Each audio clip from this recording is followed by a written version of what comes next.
little gremlin in the computer there to open things up tonight. When that happens, Brian, you know what I find useful? A hammer.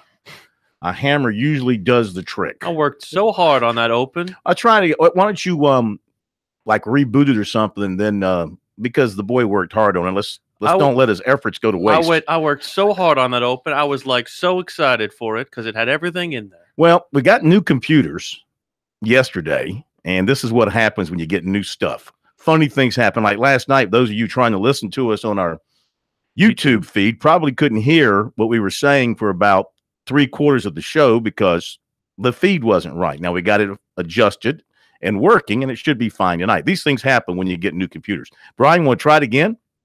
You think we're ready to rock and roll? Give it a shot. Let's see what happens. He's gonna play it in queue. He's gonna test it in queue first. It's still stuck, huh? It's still stuck. It's okay. Well, this is Sports Talk, South Carolina Radio Network from downtown Columbia. Let's hope for the USC women tonight against Connecticut. It's a much smoother performance than our show opening there. Phil Kornblut, Will Pelagic, and the Professor Tom Hayes on a beautiful 65-degree evening in the capital city. Though if you're looking at us and you're looking at pro, you probably think it's 35 degrees outside because you're wearing a heavy coat tonight. That's the way my body functions. Yeah, yeah. Everybody says the average person. There's no such thing. Yeah, because you're not average. You're not like never everybody wanted else. to be. Yeah. All right, tonight, USC loses another tough one last night. USC women, of course, and Connecticut over at the CLA. Willie P will be heading over there in a little bit. Going to be a huge crowd, I imagine. A sold-out house. It looks like so, Corn, and I think looking at the fact that we've spent so much of this week talking about USC women's basketball regarding things that have nothing to do with play on the floor, I think there is an excitement among the fan base to get on to actions that take place on the court. Yeah. I know that this has just been posted from the SEC, a statement from the commissioner saying that competition among SEC teams is highly intense but can never compromise the expectation of respect between our institutions. And he also said that he's had this, that Greg Sankey has had discussions with both Jim Sturk of Missouri and Ray Tanner of South Carolina and looks forward to meeting with them in person very soon. So hopefully, given all that's transpired, we can move on because both of these teams have very high intensity games and high profile games tonight, with Missouri facing Mississippi State, number 2 team in the nation, and the Gamecocks taking on number 1 UConn, who they have not beaten in 5 previous tries. And people will ask, who is the closest this year to beat UConn? That would be the University of Texas in Austin. When that game came down to the wire and UConn pulled out a 75-71 win over the Longhorns. Well, let's see how the Huskies have warmed up for the Gamecocks going back to the 18th of January, 2 weeks ago. Tulsa, 78-60. At Temple, 113-57, Don Staley's alma mater. At Memphis, 93-36, and then on Saturday, Tulane, 98-45. That's the biggest. Before you make the Yahoos angry, you know, Don Staley coached at Temple. Her alma mater is UVA. Oh, that's right. My bad. You're right. My bad. The former stop of Don Staley. The thing that really is just the biggest sham in all of college sports is that UConn plays in the American Athletic Conference, where there's absolutely no way that anybody can get within the same state, zip code, or area that they are. Yeah. Well, you look at some of their players. I mean, they're always the best in the country. Gabby Williams, again, you know, she doesn't blow you away with overwhelming numbers, but she's just a great player. 10.7 rebounds. Katie Lou Samuelson, 17 points, 4 rebounds. Nafisa Collier, 15 points, 8 rebounds. Saw Nafisa play in high school at a very highly touted independent academy in St. Louis, and she could have gone anywhere in the country. And people at Missouri were like, "Man, we wanted to keep her in state." But of course, you get the offer to go to UConn. It's much like Alabama in football. You have to make that call and take that up. Kia Nurse, guard, averaging 15 and 3. So, you know, it's a loaded team, much like when you play any of the Blue Bloods on the men's side. The bench is deep and talented. The recruiting, of course, is off the charts. This is going to be an extremely difficult test for a South Carolina team which is not fully healthy, obviously. The key will be on a couple of fronts. Number one, can USC's bigs work inside, make some noise, stay out of foul trouble, not get flustered in there? And two, what happens with Connecticut, their athleticism and their speed. We've seen this with South Carolina before. They beat you to the loose balls. They beat you to the offensive boards, rebounding and keeping UConn off the Gamecocks' defensive glass, UConn's offensive glass. South Carolina's got to rebound the ball well, limiting second chance opportunities. They got to make shots. They got to make shots from outside because UConn, one of the best shooting percentage teams in all of women's college basketball from beyond the arc.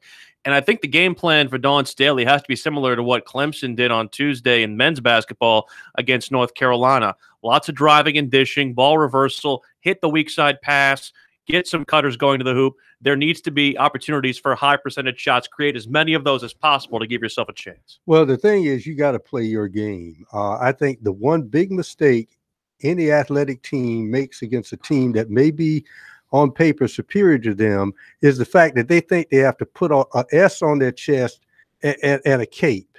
And when you try to do the superhuman thing, you fail because you're not superhuman. You have to do what Mississippi State did last year, and that is play your game. And then when the clock goes to 3 zeros, you see where the scoreboard is. Concentrate on every play. And it was precision by Mississippi State last year, and it took a Herculean effort, but they did it within the concepts that they're used to playing. South Carolina cannot step out of the shadows and do something they're not used to doing. All right, last night in the same building, another disappointing home loss. That's 3 in a row for the USC men, 81-76 to Mississippi State. Frank Booker was outstanding with 25 points. His jump shot coming off the curl at distance now is beautiful. I mean, just he is in that zone. 5 of 8 from 3 last night. Silva gave him 18 and 6. It was a Herculean effort for him inside. You knew they were going to have trouble. Mississippi State did swat away 6 shots last night, but the guard play is what Frank Martin pointed to afterwards, guys, especially on the defensive side. They look again. It looked for a while like Wesley Myers was going to settle in and handle that point guard spot well. But the last couple of games, he's appeared a little bit lost out there. He has, not only on the offensive end, but on the defensive end. You mentioned the propensity of Mississippi State's guards to basically get whatever they wanted offensively. A lot of that due to the absence of Justin Minaya. They couldn't roll into a zone coverage. They couldn't do a lot of the things that they normally do defensively to try and stop teams from driving and getting themselves in.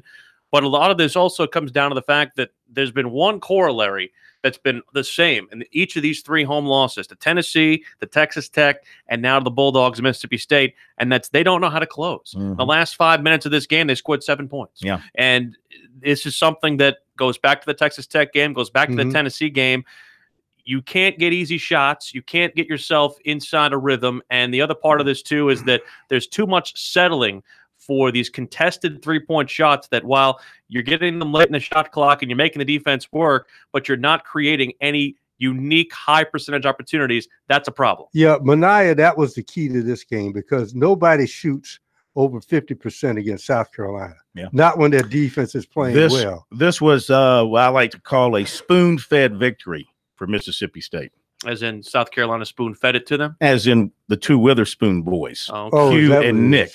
Well, I mean, you know, they were big for Mississippi State. What did they combine for overall? They had a big night between the 2 of them. 34, I think. They were 18 and 17. They had 35 points between the 2 of them. They combined for 13 of 25 shooting. There's some schizophrenic behavior going on with these young teams in the Southeastern Conference. Alabama beats Oklahoma. Missouri struggles at home, goes on the road, and beats Alabama on the road. These teams are up and down. It seems like every team is up and down in the SEC. I'm going to go brave the traffic, Corn. Good idea. I think there's going to be a lot of it. Send a search party if you don't hear from me in 45 minutes. Check in with us. We will play the opening for your listening pleasure on your way out. Got some recruiting notes we're going to get to right away, too.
Sports Talk is the sports talk show of Main Street, South Carolina. From the coast to the mountains, we cover it all.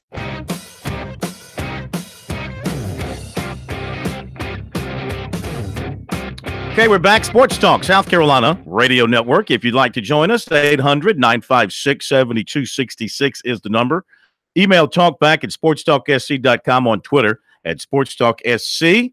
USC losing last night. Thoughts on that? USC women playing UConn tonight. Who do you think will win and why? Super Bowl predictions for Sunday. I'm sticking with the Eagles. Not sure what's your pick? Well, I'm with the heart. I'm suffering from Patriots fatigue. I need the Eagles to win. Yeah. And I think Will, before he left, Pats. He liked the Pats as well. Speaking of, he did work hard on the opening of tonight's show, which was kind of stuck in reverse there at the beginning of the program. So let's listen to what the beginning of the show should have sounded like. It's time for the final word in sports all across the state. You're listening to Sports Talk with your hosts, Phil Kornbluth, Will Pelagic, and the Professor Tom Hayes. You've been waiting all day, so join the show now by calling 800-956-7266. Couldn't guard their guards. Couldn't guard them. They just came at us off the bounce the whole game. Can't win. You're not disciplined in one possession games in the last 4 minutes of a game. You can't win. That ends up on my plate. I like where we are. I like how our guys have competed. Certainly, we've won some close games, which is a lot of really what being successful in this league is. If you go and look at most teams that are doing well, they're going to win more than their fair share of close games, because that's what a lot of the games end up being. When you're 0-for against a team, you want to win, and that's the approach that we're going to take into trying to get one on UConn, which is a real difficult feat, but it's one that, we got to keep liking our chances with the amount of time and the amount of times that we've played them. Okay, that's what the opening should have sounded like at the top of the hour. Nice job by Will there, bringing you the voices of Frank Martin and Brownell and Staley. We'll hear from Martin and Brownell a little bit later on in the program. How about Dawn on Connecticut? Getting ready to play the Huskies. It's a huge game in terms of the national landscape of women's college basketball. As you heard her say, never having defeated UConn before, it's one of those cherries out there for her program that she has not yet pulled in. She's brought in the great players. She's won the SECs. She's won the national. That's all great. And I think people respect the program coast to coast for doing that. But they've never beaten UConn. And for that matter, you look at the history between the two, the games haven't been all that competitive for the most part, both in Columbia and up in Stores. So heading into the tip-off tonight, a little bit after 7, here is Dawn kind of breaking down UConn and her thoughts on this matchup tonight. When you're 0-for against a team, you want to win. And that's the approach that we're going to take into, trying to get one on UConn, which is a real difficult feat, but it's one that, we got to keep liking our chances with the amount of time and the amount of times that we've played them. Have you lost any sleep thinking back over those past UConn games, and what is it going to take to get over the hump? And also playing a game like you did against Missouri, the benefit for your younger players, a very electric atmosphere against a very tough team, how that will help them against UConn? I think with UConn, you have to pick your poison, because they're good, at all 5 positions on the floor.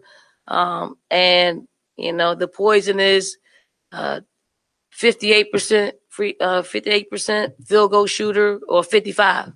The odds are, they're equally as good. I think what's most important is, our approach. We have to believe that we can win the game in our style of play.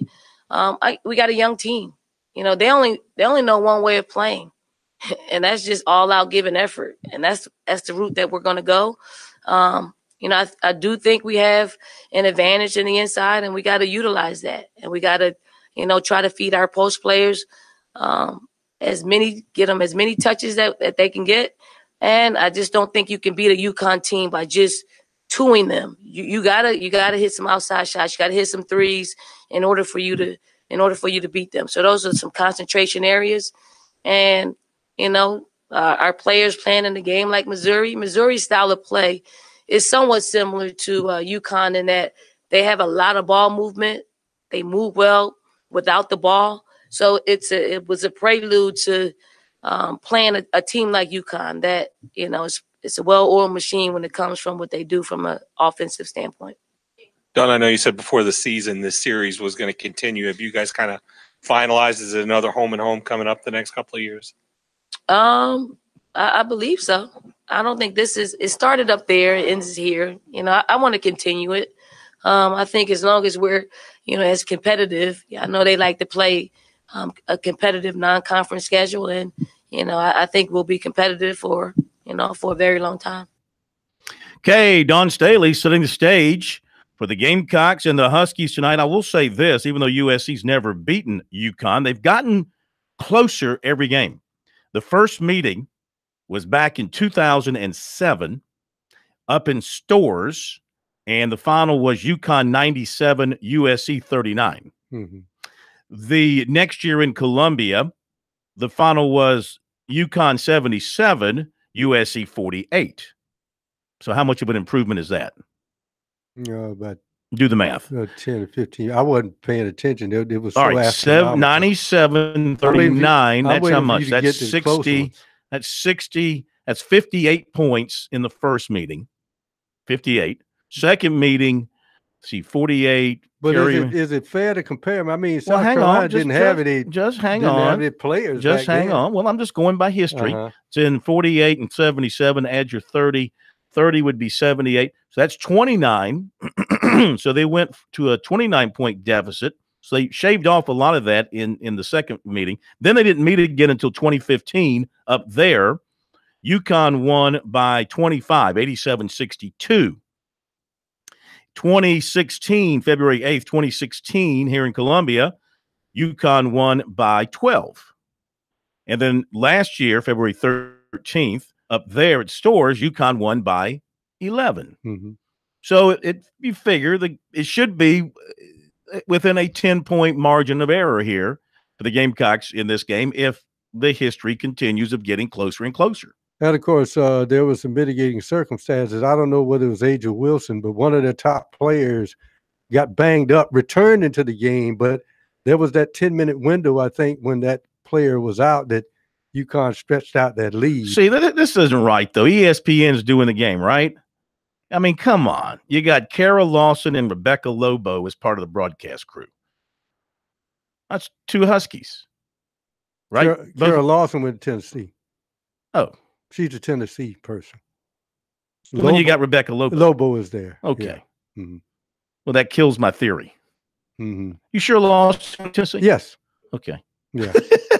but I don't know. But for some reason I thought she went to UConn. But let's face it, they seem to be a little bit more amiable than the feud that when Kara Lawson was playing that Pat Head Summit had with Oriema. They didn't like each other. Right. They didn't like each other at all. Oriema, I mean, this record's obscene. 1,011 wins and 135 losses. I mean, come on, in 33 years. How would he do with men? I mean, what if he coached the UConn men? Could he coach a men's team in BS?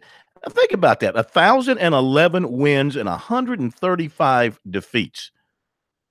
Now, in 33 years, so 135 losses in 33 years, that's an average of 412. That's about a little over 4 losses a year over 33 years in basketball. The way he has his team move side to side, and then backdoor you in the middle of the court. Yeah, his system would work in the men's game. There's no doubt in my mind. Yeah. Well, he makes plenty of money coaching the women, and he's got plenty of rings to show for it. All right, a break is coming up. Recruiting coming up. Got some major news to share with you there. Stay tuned for that. We'll hear from Frank Martin, too, in just a moment here on Sports Talk.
Back we are, coming up in recruiting. The latest that we have for you on Dylan Wanham, on John Mincy, on Richard Gurridge, and the travels of Dabo Sweeney is signing day now coming up in just 6 days.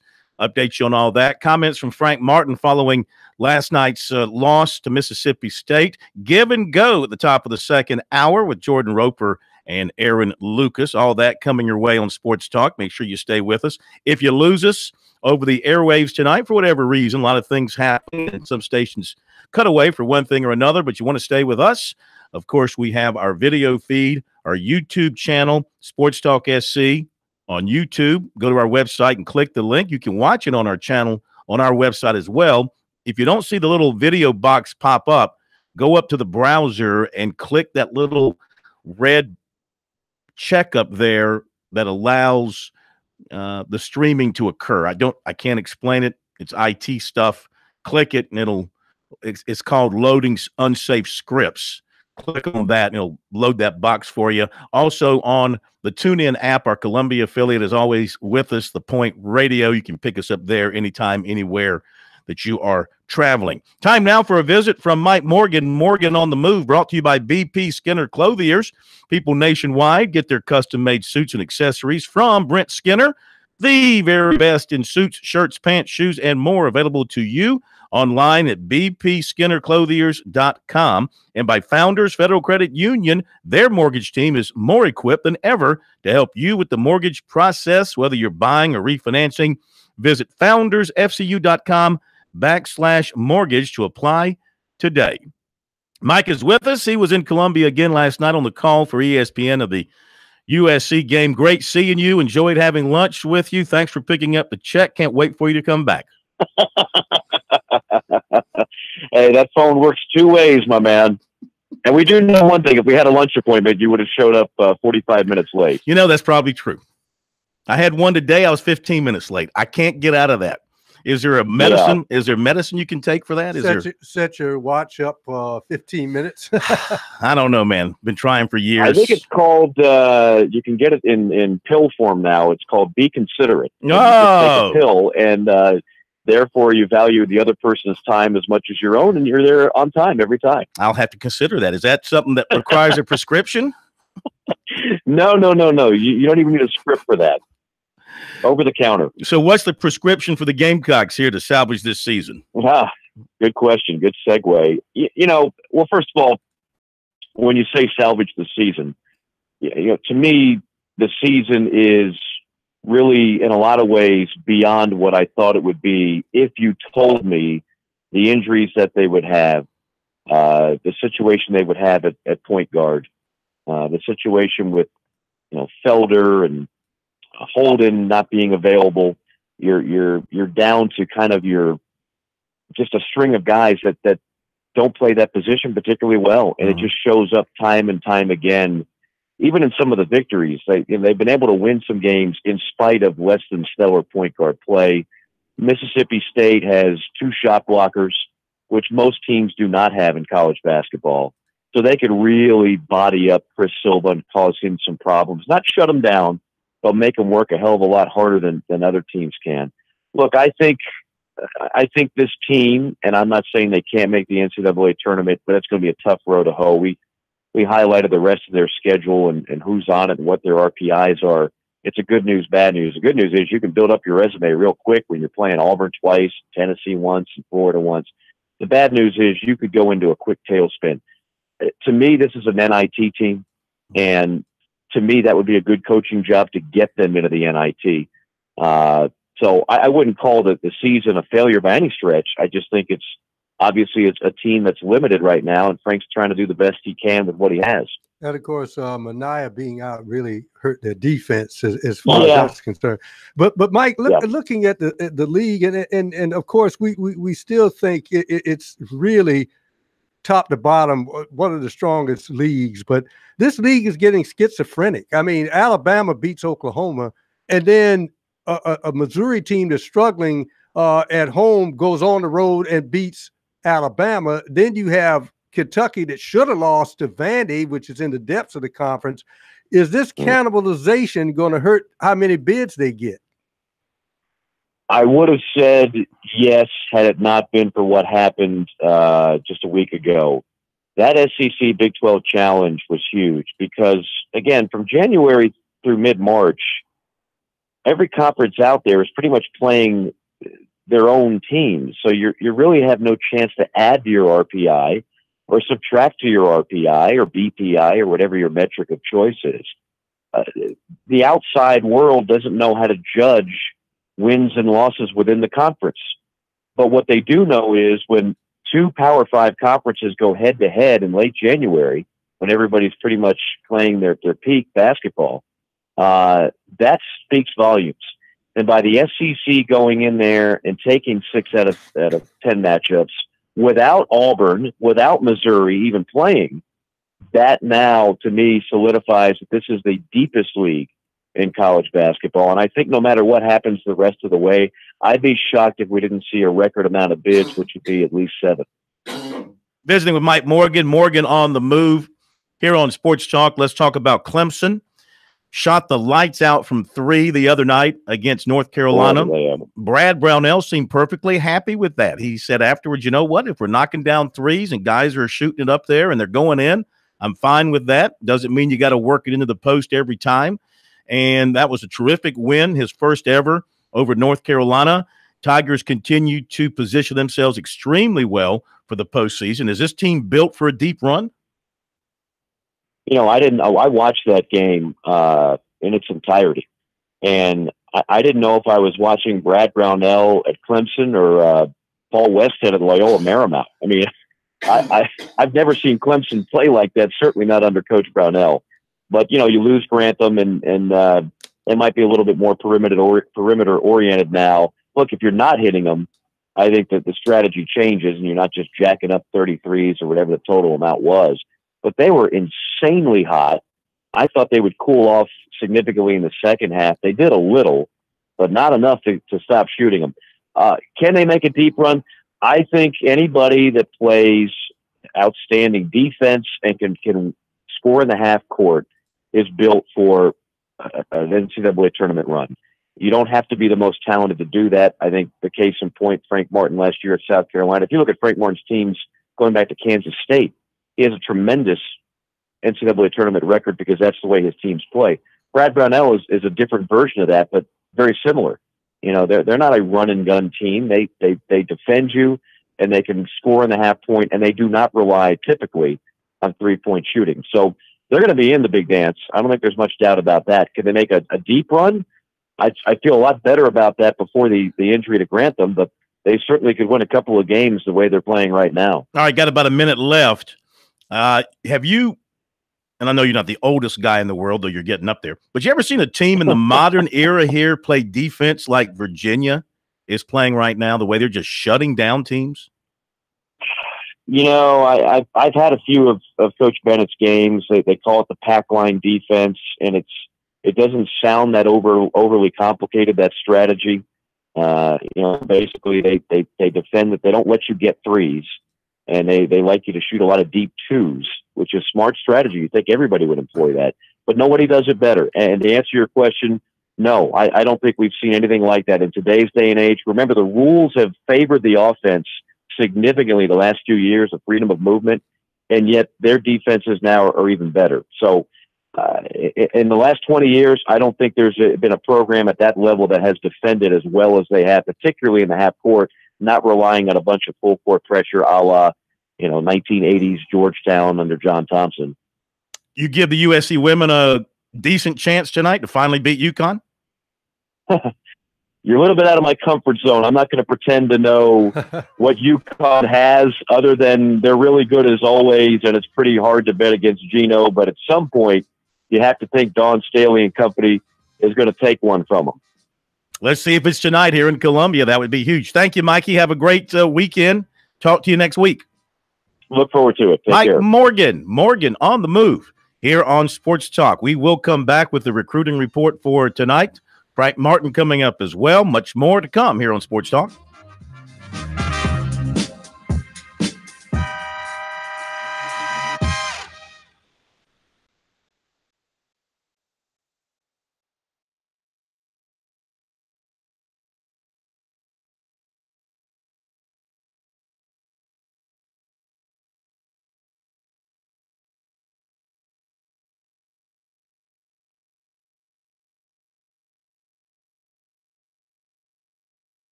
Now back to Sports Talk, South Carolina's most listened to sports talk show for more than 30 years. Not just that, most intelligent, most informed, and when I'm talking, without question, the most handsome sports talk show in South Carolina. Brian, would you agree that my handsomeness brings a lot to the table here on Sports Talk? What was that song Meatloaf used to have years ago that was top of the chart? Pass the ketchup? No, 2 out of 3 ain't bad. You know, everybody's got to be a comedian these days. How about this? We have a potential stunner in Charleston. The Citadel with a bucket at the halftime bucket at the halftime buzzer leads Wofford. Was it 42-41? Mm-hmm. 42-41. Coming off a game in which the Citadel nearly beat East Tennessee State at home. Yes. Now they're playing Wofford. So Citadel playing much better basketball at this point in time. All right, let's get to the recruiting. A lot to tell you about. Things are happening, of course. Coaches are getting in those visits in the final days of the 2018 campaign. So Dabo Swinney getting to see some of his remaining targets.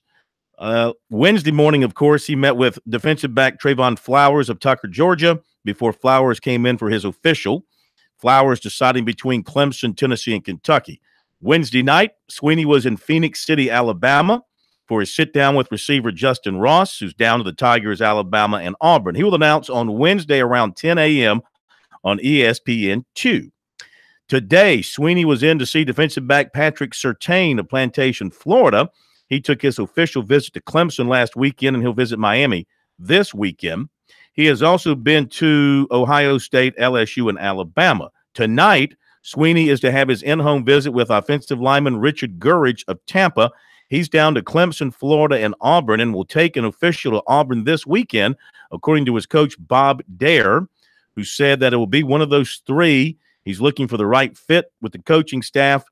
He loved Coach Swinney and the coaching staff right from the beginning. He said, I know he's definitely impressed. Right program at the right time. Gurridge has been a Florida commit, and he has visited there recently, last weekend. The visit went well, his coach said. Now, the mom will play a role in the decision, and proximity is part of the equation. Gurridge will not reveal his choice until a school assembly on National Signing Day set for 2:45 p.m. ESPN did not see fit to arrange to televise this one for whatever reason. Maybe he's not high enough in their rankings. Who knows? But it will not be on ESPN at this point. USC offensive coordinator, receivers coach Brian McClendon was the final coach to get a chance to make a pitch to offensive lineman Dylan Wanham of Tucker, Georgia, last night. The 2-hour meeting at the home included Wanham and his parents. Earlier Wednesday, Tennessee head coach Jeremy Pruitt met with Wanham, and Auburn's Gus Malzahn was in for a school visit Monday. The visit with McClendon lasted around 2 hours, according to his mom. Consuelo Wanham said it was a typical conversation, similar to what her son has had with other coaches. She said most of the meetings are the same. They go over the official visit. They tell you how you can fit in the program. Plus, she said, DJ Wanham is already there. Pretty much the same, Mrs. Wanham said. The plan now is for her son to think over his decision. He will announce it Saturday on social media, which probably means Twitter. No time has been set for that. And she said just where he feels like he fits in better and pretty much the major. Those are his priorities in the decision. He plans to major in forensic anthropology. And his mom said, quote, all the schools have his major, but Tennessee is very heavy in that field. We'll just go from there. The fact that his brother is at USC, she said, quote, that's a bonus for them, USC, but Dylan has always been the one that wanted to kind of do things on his own. That's a factor too, his mom said. So I don't know. The anthropology thing, the forensic anthropology thing at Tennessee apparently is weighing heavily there. The brother being at USC, that's one of those good things, bad things sort of things. I mean, it's not necessarily going to lure him because he's an independent thinker wanting to do his own thing. I'm just saying that I wouldn't presume him as a lock for South Carolina by any means at this time based on that. USC defensive line coach Lance Thompson will visit defensive lineman John Mincy tomorrow morning. Tennessee head coach Jeremy Pruitt was in yesterday. Alabama's Nick Saban stopped by the school yesterday, but is not a factor. It's USC or Tennessee with a decision on National Signing Day. He does not. Florida State's been trying to get him to visit this weekend, and Ole Miss has been trying to get him to visit as well. He does not plan to take a visit anywhere this weekend. He's just going to try and make his decision and announce it at the school on signing day. Quarterback Sam Howell, North Carolina, was offered by Miami. He has USC and Clemson offers. And what else do we have here that I haven't mentioned before? USC offered 2020 linebacker Bryson Eason of Memphis. Paul Strelo of Tiger Illustrated reported that Clemson's Brent Venables was by Shelby, North Carolina, to meet with linebacker Dax Holyfield in an attempt to get the Tigers back in the running. Maybe too little too late. Stanford, Virginia Tech, and North Carolina have been considered the favorites for him. He was not happy with the Tigers when they stopped recruiting him early in the process. Clemson was his favorite. See, this is where Clemson is sort of trying to play their power card. Hey, we're Clemson. We're a national champion. We're in the playoffs. And they're kind of playing that card that they can come in late on any kid and get them. I don't know if it's going to happen with some of these kids like Surtain, like Holyfield. Looks like Matthew Hill's going to stick with Auburn. There's a few guys here that Clemson is going to strike out on, trying to get Holyfield to give them one more strong look. Don't know if that's going to happen. Place kicker Ryan Fitzgerald of Moultrie, Georgia, was contacted by USC special teams coach Coleman Hutzler, who told him he's going to try to come down tomorrow to check on him. Fitzgerald said he will visit USC for a spring practice. He's going to Mississippi State for a junior day, and he's also looking at visits to Tennessee and Purdue. He's also hearing from Georgia Southern. USC and Clemson target defensive back Jamie Robinson of Cordele, Georgia, met with Michigan's Jim Harbaugh at his school today. Lawrenceville, Georgia, Archer High in 2018 going to have a very talented defensive backfield with a couple of outstanding cornerbacks in Andrew Booth and Jalen Phillips. Clemson and USC have offered Booth. He most recently visited Clemson. He was there for the Tigers' junior day, and he is building, he said, a relationship with the coaches. He has also been to Georgia and Auburn. He'll visit USC March 3rd. The Gamecocks are also working him very hard. He says he and Hutzler are very close at this point. He has got offers from practically everybody, and he does not plan to graduate early. He is not sure about signing early. 58 tackles and 1 interception last season. A couple of more offers going out for Clemson. Offensive lineman Andrew Kristofic, who's from Pennsylvania, gets an offer from Clemson.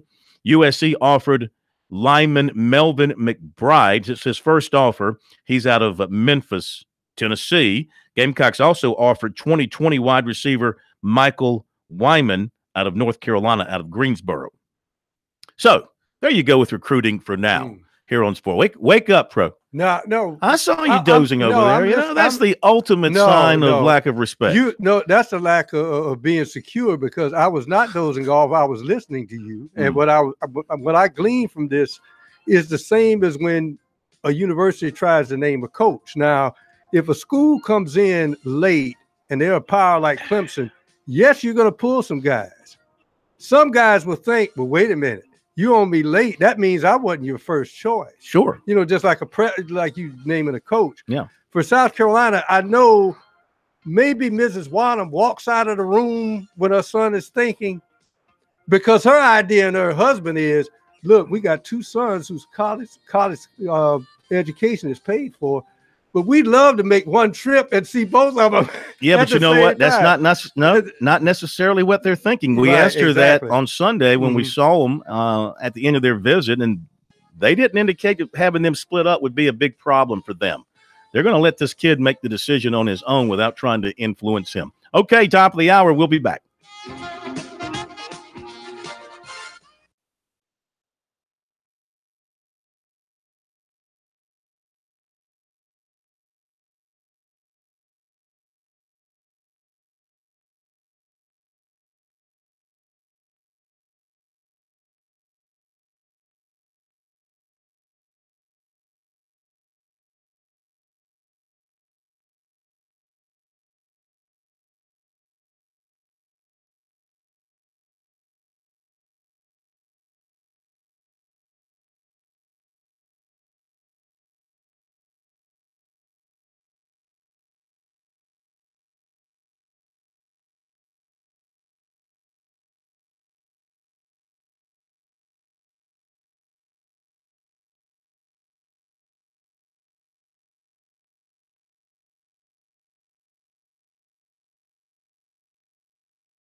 2 of Sports Talk up next with your hosts Phil Kornblut, Will Pelagic, and the Professor Tom Hayes.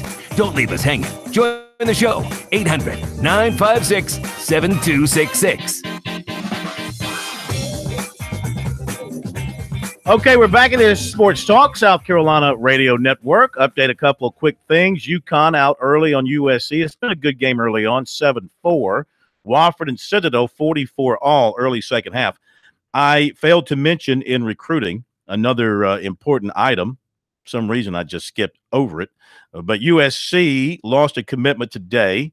Kind of expected, I think. Offensive lineman Lamarius Benson announced a decommitment. He was one of the early commitments in the class. That's why, you just can't get too excited sometimes with these early commitments for whatever reason. He pledged back in March.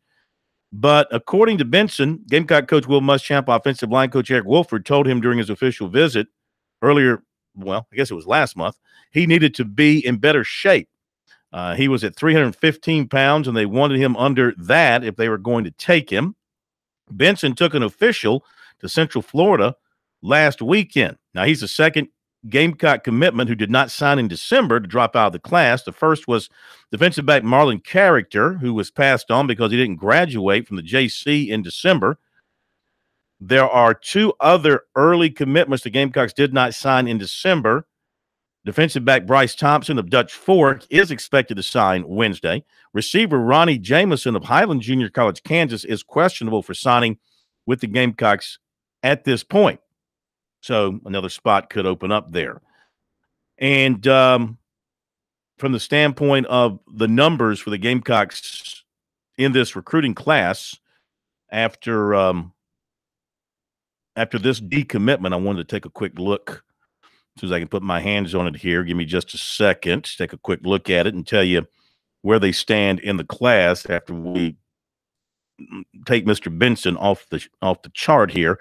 So that would leave the Gamecocks 22 minus him. That would be 21 right now in the class. So that would leave them with room to sign 4. Mm-hmm. If my math is right. Room to sign 4. Figure Thompson. Well, I'm actually counting Thompson. So that would be, well, let's just say room to sign 4. No, I'm counting Thompson. That'd be room to sign 5. I take him out since I've already got Thompson on my list here. Anyway, they've got room to sign 3 or 4 other guys. Mm-hmm. So that means that while they're working heavily on the 19 class, they're still trying to really close the deal, slam the door for next week.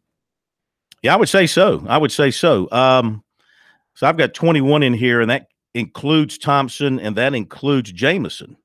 So if you delete Jameson, you count Thompson, that leaves them room for 5 more. So you're looking at Wanham, you're looking at Sandage, you're looking at Mincy, and so there's room there to get those guys in the way this thing seems to be working its way out as things stand out. Okay, there you go with that. 13-7 UConn leading South Carolina. Let's talk a little more in-depth hoops here on Sports Talk. They're playing basketball without that basketball. They're playing basketball without that basketball.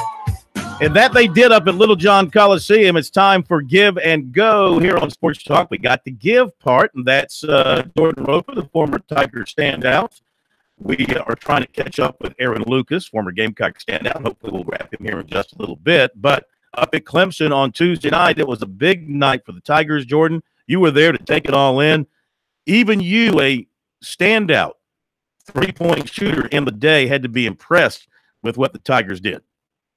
It was unbelievable, man. I mean, I think they just carried it over from, Sunday, hitting a lot of threes, and, everybody was part of the party. It was a lot of fun to watch. As a player, when your team comes out and your teammates like DeVoe comes out and is knocking down threes early on, I mean, the first 8 baskets by the Tigers were all threes. Is that kind of a contagious thing? Does it spread to the other shooters and they all kind of feel like Man, that basket looks a mile wide tonight. You know, usually it doesn't. Usually it just sticks with one guy. But, you know, the Tigers were really, I mean, all season we've been moving the basketball really well and playing with a really balanced offense. So, you know, everybody, like I said, everybody joined the party, and, you know, it seemed to be contagious last night. I mean, even David Scarr got in there and hit three. So Yeah. it was fun to watch. Sure. You know, but even though they built the big lead, 18 points, you knew North Carolina was going to make its run, and they shot the ball extremely well in the second half, and they did catch up. What did you think of that play the Tigers ran to get Reed open for the three after North Carolina had tied it up?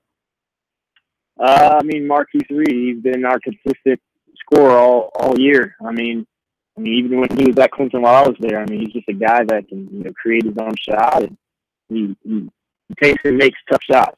So, you know, that's what Clemson's been missing these past few years. It's just that guy that can close the game for him. You know, just a great shot. Again, I mean, he did it Sunday against Georgia Tech. I mean, go ahead, way up to win the game. So, you know, he's a great player, having an all ACC year, in my opinion. Yeah. So, Do you think keep it going? Do you think he has NBA? Does he have an NBA game? It's tough to say. I think if he got in the right situation, I think he could play in the NBA. I mean, like I said, he's a natural born scorer. He gets his own shot.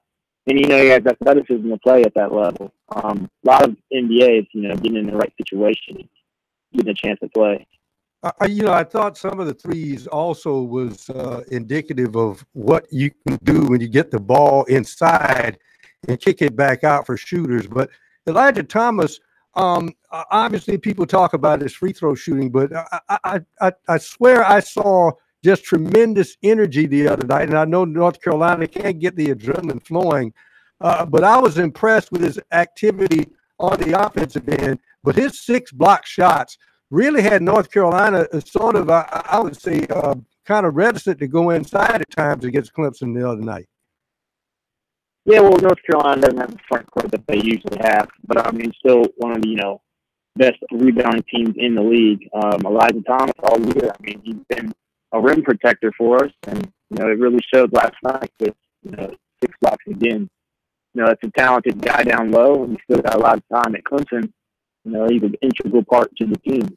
Did you see anything different that Clemson is doing now on the offense or defensive end, or even both, now that Grantham is out for the season? I didn't see anything in particularly different in either game. Obviously, you know, Coach Brownell and his staff, even when I was there, it's just a next man up mentality. And, you know, those freshmen, they step in and, you know, they give quality minutes. But, I mean, it would have been tough to beat anybody. Would have had a tough time beating Clemson. They made 15 threes. You know, they shot the lights out of the ball, and, you know, it was a great game. But, you know, moving forward, I don't see anything different. I mean, I think you're starting to see a lot of guys like Gabe DeBow and Marquise Reed step up and, you know, really try to fill that void down to Grantham. Yeah. Let me think now. I'm trying to remember how long it's been since you were there. Weren't you there when DeVoe arrived? I was. Yeah. He came in I know he had a history as a high scorer shooter out of Shelby, North Carolina, but he was a little chunky, I think. Didn't know early in his career if he was going to make it in the league. And boy, he's really made a name for himself this year. Yeah, absolutely. I mean, he's playing with confidence. And again, like I said, beginning of these, you know, calls, you know, being a senior is different than being, you know, sophomore or even a junior. You know, you know the game, you know what to expect, and that's what you're seeing with Gabe DeVoe. And having an idea of what's going on and what to expect adds to that confidence. And that's what we're seeing with Clemson in general. Just guys playing with momentum and confidence on the floor. Well, it's a great performance. They go to Wake Forest. I mean, I know it's a road game. Wake is struggling a bit, though they won the other night. But you got to like the Tigers' chances if they stay focused and play their game to pick up a big road win on Saturday. Yeah, absolutely. But Wake Forest presented problems with the front court. I know Mark Gunnell, he was out with a concussion. They've got an athletic 7-footer who, you know, he's got some talent and probably some NBA potential. But, you know, again, on the road, you know, it's tougher than playing at home. I told you guys that North Carolina it'd be a different game when they came to Little John. So we'll be on the road, and we'll see how the Tigers show up and play. But I think we're in favor in this one. Hey, my man, thank you so much for being with us. Have a great rest of the week and the weekend. We'll talk to you next week. All right. Thanks for having me. Thank you. Jordan Roper, representing the Tigers here on Sports Talk. Be right back.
Sports Talk is the sports talk show of Main Street, South Carolina. From the coast to the mountains, we cover it all.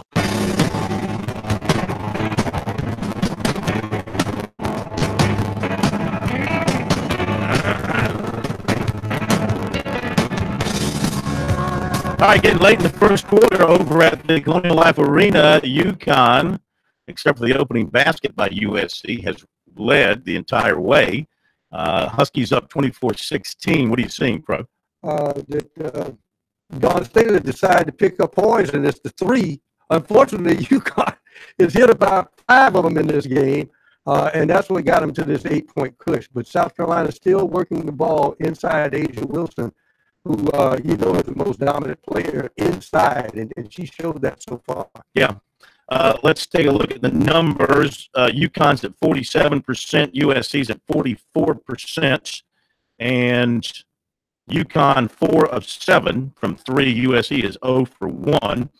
The rebounding stats pretty even, 10-9 in favor of USC, 4-4 on the offensive glass.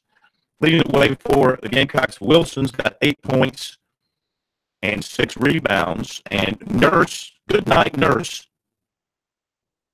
has 8 points for UConn. Goodnight Nurse. Williams has 6, 24-16, with the first quarter coming to an end. Wofford up 58-54 on the Citadel. By the way, to keep up with this, USC women beat Clemson in tennis today, 3-0. I think that's a point for USC in the Palmetto, what's it called, Palmetto Series? No, Palmetto, what's that thing? Palmetto Growers Series. Yeah, Palmetto Challenge. Yeah, something like that. It's the, see if I can put my eyes on that. Palmetto. Anyway, the Palmetto Series, something like that. We'll look at it, see where things stand between the two after that point going to USC. 24-16 UConn at the end of the first quarter over at the CLA. Last night, the CLA, not a happy night for Frank Martin and the Gamecocks as they fall to Mississippi State in SEC games. The Gamecocks fail to get over the 500 mark in SEC play. They fall to 4-5 with an 81-76 loss to Mississippi State. Here's what Martin thought about it. Couldn't guard their guards. Couldn't guard them. They just came at us off the bounce the whole game. And Chris was not very good in his ball screen defense, but in his defense, when your guards are getting beat off the dribble every single time, you're on help mode. You can't be aggressive in your coverage because you're always trying to protect the rim. And now in zone, just like shoot around today, we had, Brian was Q Witherspoon, and the same two guys that we were going over their zone stuff one last time, same two guys that gave Q Witherspoon the open three, and it's a 1-point game, were the same two guys that messed up the coverage in the game. Can't win. You're not disciplined in 1-possession games in the last 4 minutes of the game. You can't win. That ends up on my plate. Frank, another game that's kind of right there to be had, and guys just can't quite get it done. Just how much of a challenge is it to kind of shake the team out of that and keep those losses from sinking into too much? Yeah, I don't worry about that kind of stuff, man. They start worrying about getting depressed. They probably need to find something else to do. Frank, you mentioned kind of the defense tonight. Just what do you have to do to work on and improve in defense and kind of get better with it? I just said this on the radio outside. Think back to the Western Michigan game. I know it seems like 6 years ago, but I tried everybody on their point guard, and finally I just in timeout I said, Justin, let's try you. And Justin was the one guy that put up a fight, so he didn't get destroyed off the dribble, and we had made progress from there. But we haven't guarded real good. Last couple of games. Even Texas Tech, we were very good defensively. We fought. We had more spirit than we had today, but we haven't defended real well. And but right now, we just get thoroughly outplayed at the point guard spot. And we can't guard point guards, and we're not really getting much, offensively from our point guards. And that's not good. But those guys, they come every day and they work, and we'll stay the course. And we kind of figured it out 2 weeks ago. Hopefully we can figure it out again. Frank, going off of that, how much was Justin's absence kind of impact the defense tonight, not having out there for whatever you're trying to play? Lead the Semitis played at the guard spot for a reason. It's not because I think he's good looking. It's not because, because he's a nice guy. It's not because he doesn't make mistakes. He leads the Semitis played for a reason. And, it's not having him hurts us defensively, hurts us discipline-wise. He's usually in the right spot. Sometimes his mistakes are just as a freshman, just not strong enough, not just a step slow on something. But it's not because he's not in the right place. Frank Martin talking about the loss last night to Mississippi State. Gamecocks will try and get healthy, regather, hit the road for Texas A&M. Texas A&M, a program that got off to a crummy start this season. A lot was expected of them, but they have picked it up here of late, and going out there, never easy to travel out that way, and going to take on a Texas A&M team that has, after a very slow start in league play, has picked it up now. 3-6 overall, but they started 0-5 in the league, so they've won 3 of their last 4, and 14-8 overall. 30 is the RPI. USC's RPI, after last night, they were 53, now they're 62. Gamecocks 4-5, 13-9 overall. As far as Clemson, of course, they were 5 in the RPI after their win over North Carolina. Tigers are still 5, 7-3, 18-4, tied with Duke for second. Pretty heady placement for the Tigers in ACC standings right now, tied with Duke behind Virginia. Virginia's 10-0, Duke and Clemson 7-3, Louisville 6-3. Well, Duke, they get Duke on the 18th, I think. Yes. One of the things that Tony Bennett, that scares you about him, if you're a coach, I understand it. People look at Tony Bennett and say, well, wait a minute. They smother you on defense. What are they? Oh, they lost one game? Mm-hmm. I don't see McDonald's All-Americans on his team. How is he doing this? Well, he's one good coach of the college. His dad was a great coach when he played for him at Wisconsin Green Bay and then moved over to Wisconsin. So he gets it right, and he gets players who want to play that type of defense, and they will just murder you. And he has the ability to have 2 big guards who can fire from 3. Yeah. And that really adds the dagger to the equation. Yeah, they bought into it. He really, I'm sure he's got some quality recruits. Yes. Some guys that were heavily recruited there, but it's really, he doesn't have the names per se that you have on your Kentuckys and your Dukes, your North Carolina, the one and done types. You don't see a lot of that in his program, but they have really bought into his defensive philosophies. Meantime, over at the CLA, not going well in quarter number 2, UConn is up 30-16. It's one game in the regular season and all that, but you got to beat Connecticut to stamp. I know the national championship speaks for itself. Nobody's going to take that away from them. Yes. No attempt to do so, but still, you got to beat Connecticut to have your place on the top line of the great ones. I agree with you in this era because North Carolina was always worshipped, but they never beat UCLA. So, take that for what it's worth. They didn't win any championships either because they always lost to UCLA in the semifinals or the finals. And maybe USC was fortunate it didn't have to play Connecticut in that championship game last year. Okay, we'll be back.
That's not good news over at the arena for USC. It is getting ugly. 41-18.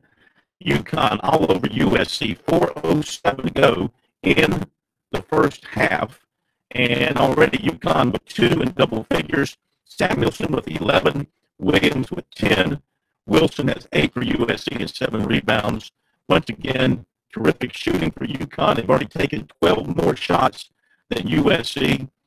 The key stat of this game so far, wow, 8 turnovers by USC, each one converted, 16 points off turnovers for UConn. Well, what they're doing is once they get a turnover, especially if it's in the lane or a quick rebound, they have 2 people just running down the court past USC smaller guards, and it's almost like cherry picking. At the other end, they've had 3 or 4 easy baskets. I tell you what, not easy for Wofford tonight. Down in Charleston, a little bit less than 8 minutes to go. Wofford leading by 4 over the Citadel. That's been very feisty against some of the top dogs in the Southern Conference. No pun intended. No pun intended.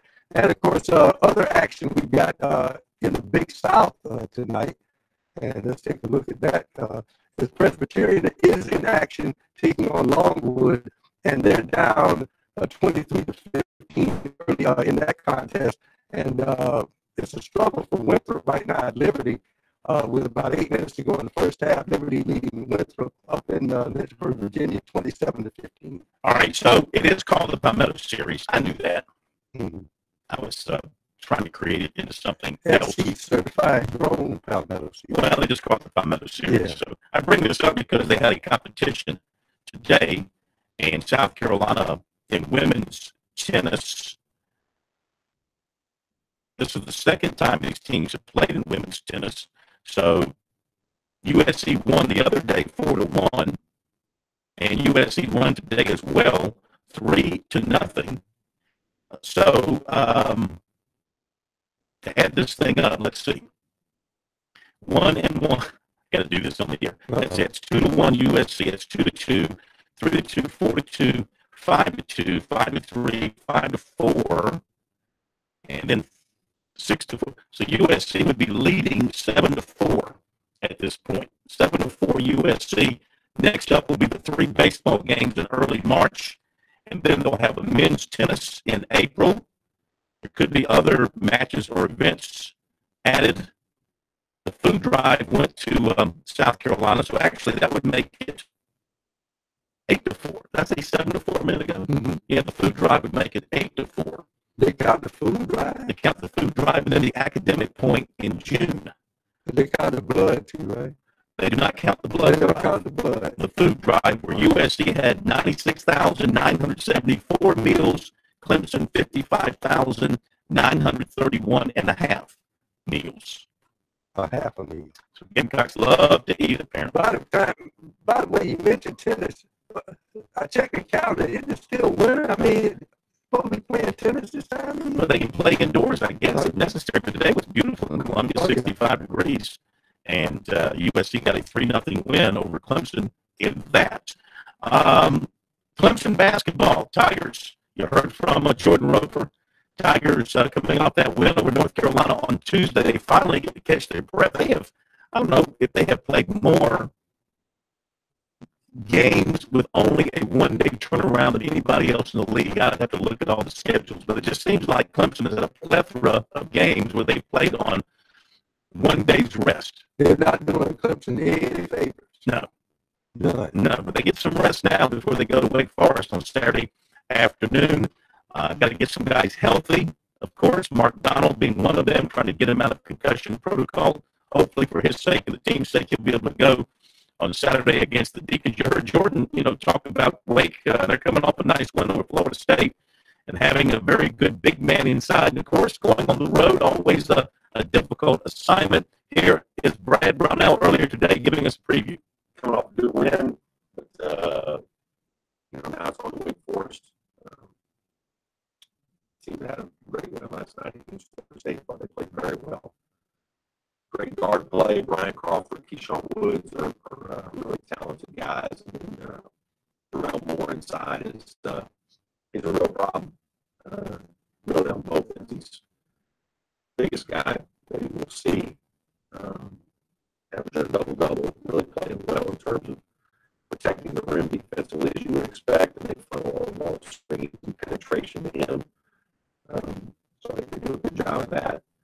He seems to be getting more and more comfortable the longer he's been starting. And I'm sure that win was very helpful to them. And I thought they played really, really well for most of the game. So we got to have good practices here in the next couple of days. Get our minds back where it needs to be. I think we'll be ready. And I'm looking forward to trying to continue with another big game week. Yeah, that you're probably not real big on slogans, but if you had one to be like great team force, that would be great, but still have to finish strong. Yeah, we're just trying to keep really daily improvement will probably be my slogan. Yeah. We just need to keep working. I think our team's doing a good job this year. We're not really reacting to wins or losses. We're just trying to play and play well and do what we practice. And for that, we'll continue to certainly have seen things in the last game or two that we can improve on. I like where we are. I like how our guys have competed. Certainly, we've won some close games, which is a lot of really what being successful in this league is. If you go and look at most teams that are doing well, they're going to win more than their fair share of close games, because that's what a lot of games end up being. So, we're not going to overpower anybody with our talent or anything like that. We've got to go out and execute a game plan and play well. Win games. I think Martin Arnold will be back. Don't know. He is going to try 5-on-0 today. So make it clear to do that. So do some shooting and run through some dry offense, and that's probably about his stretch. But then hopefully, if no symptoms come back, he has a good night. And the next day he'll try some contact practice, and if after that the symptoms are still gone, and it feels good, we'll have a chance to use him. If any of the symptoms come back, then it'll probably be a scratch. The guards going just in the last 3 games since I think the league looks like a little bit. Yeah, I think they've gotten better the longer it goes. I think one thing that's been really good is the last 2 games, our turnover numbers have been down.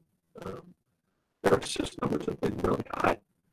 They've shared the ball, and they've scored, and looked for each other and played well. And certainly that's always going to be important for this team. Moving forward, they're going to have to continue to do that, but I don't see why they can't. All right, Brad Brownell, Tigers head to Wake Forest on Saturday. USC women would like to, what's that commercial that they have where you like to dig a hole and want to get away? Good gracious. 53-23 UConn.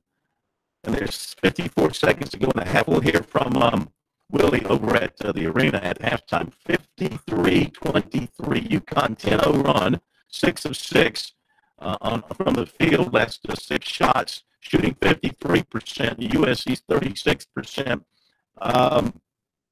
This is embarrassing. I mean, this is embarrassing for South Carolina. We knew Connecticut was the better team. But they're not 30 points better, and you're playing at their place. Yes, they are 30 points better. I really do believe that. They've got 16 points off of turnovers. South Carolina, no points off of turnovers. And every one of their players on the floor, when that ball leaves their hand from 3-point country, you think it's going in. Yep. That's how smooth athletic. their shots are. So athletic. Wofford up 72-70 on the Citadel. Under 4 minutes to go there. And Furman leading Mercer 22-18 in the first half. And we'll get the live report from Will Pelagic at the arena when we come back.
to Sports Talk, South Carolina's most listened to sports talk show for more than 30 years.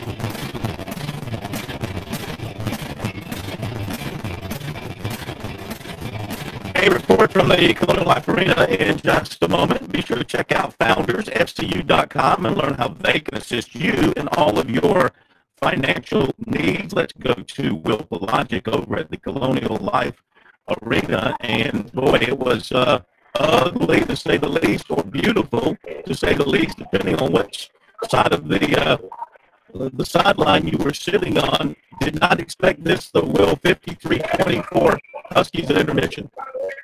It is one side of the airport, to say the least. You've got playing beautiful basketball in the second quarter. They shoot 11 of 18 in that quarter. The field is 23 of 5 downtown, 51% from the field for the entire half, 7 of 13 great. UConn had to do it in 8 near the end of the first quarter, but UConn went on a big loss. South Carolina was playing 3-0-3 in the first half without a field goal, missing each of the last 6. And, you know, it's hard to beat this UConn team when you have at least 3 out of 5 options that are big scores, even a high-volume scorer like Demetri Collier had just 9 points from a half. He and Nurse made 4 of those 7-8 3-pointers for the Connecticut team. They would give the basketball on their side. South Carolina really on the opposite. There's elastic on her side whenever the ball enters the post.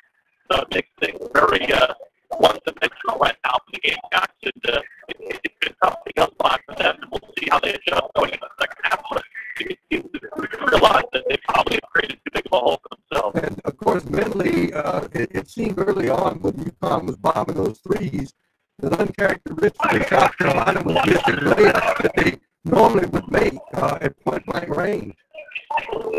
They were, and I think a lot of those were competitive. I think, you know, enough of what we see UConn do is what we see in the men's game. You see a lot of psychological warfare played just by the New Jersey that's on the front with the Connecticut Huskies, and you know, they play a lot of defense. We'll make a big deal about how well they play offensively.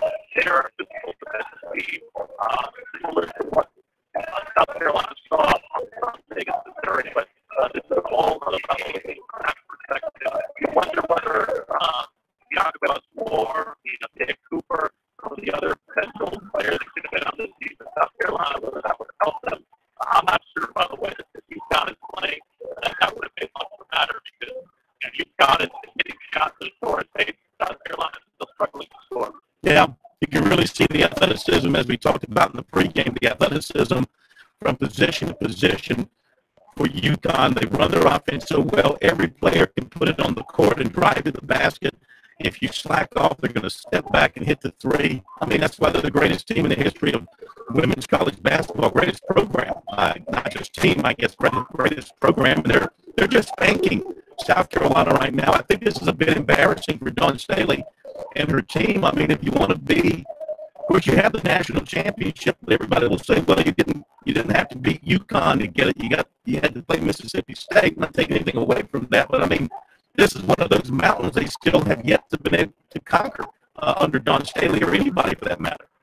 Well, it's weird to think about this point because the gauntlet does not stop from here. You have to go down to Starkville and take on that Mississippi State team that you beat in the national championship game last year. And with the diminished roster that Dawn Staley seems to have this year going up against this heavy competition like UConn, you only wonder what kind of gauntlet they'll have to go through on Saturday or Sunday when they Starkville when they take on the Bulldog team. They'll be right for revenge. So it's tough to see right now, and it's tough to watch from a South Carolina perspective. I think a lot of the fans who came here from a capacity crowd perspective, while they appreciate the beauty that is the UConn women's basketball team, they're searching for answers right now on the Gamecock side. It looked like a great atmosphere. ESPN did a good thing for South Carolina in that had many shots of the interior of the arena as the build-up to tip-off was coming. Looked great. I imagine it's pretty much fizzled out now. It has. It took the atmosphere out with that second quarter splurge from UConn. Dawn Staley got a very rousing rendition when he ended the floor. And again, during the starting lineup, an obvious statement of support from the crowd from the event. obviously there's comments. Right now, any particular momentum in the crowd aerated this contest that happened during the opening quarter has fizzled out. People are really happy.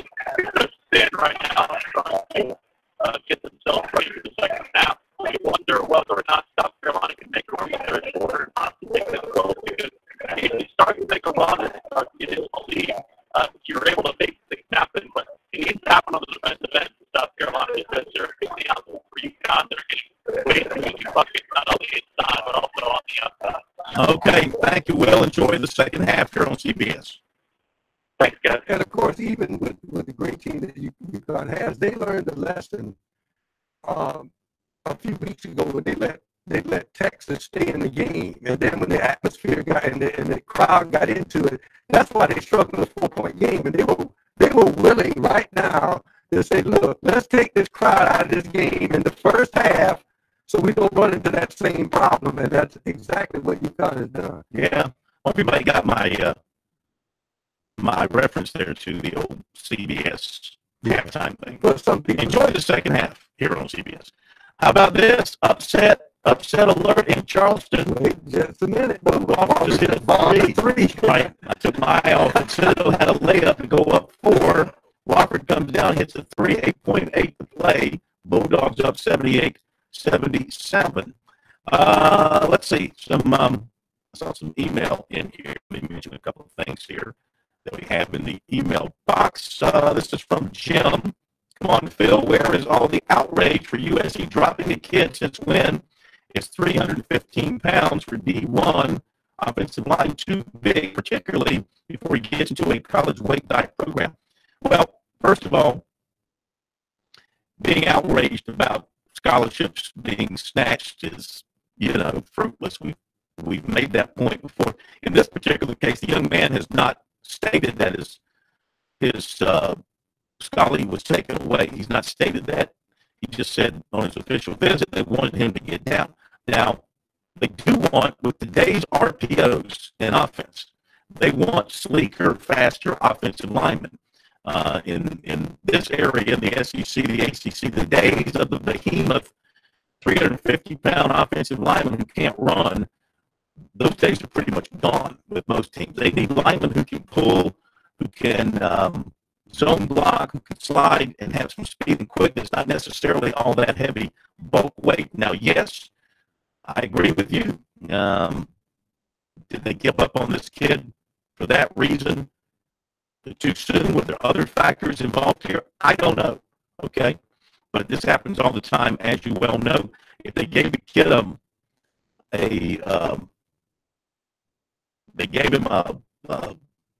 weight limit and said, hey, you got to reach this. We can't take you for whatever reason. That's on him to some degree.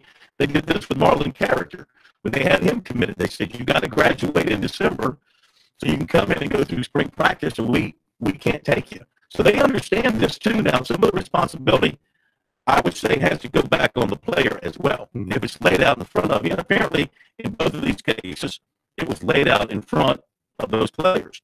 And of course, a lot of it's going quickly. We're not talking about 50 or 60 plays. Some of these teams run 90 plays.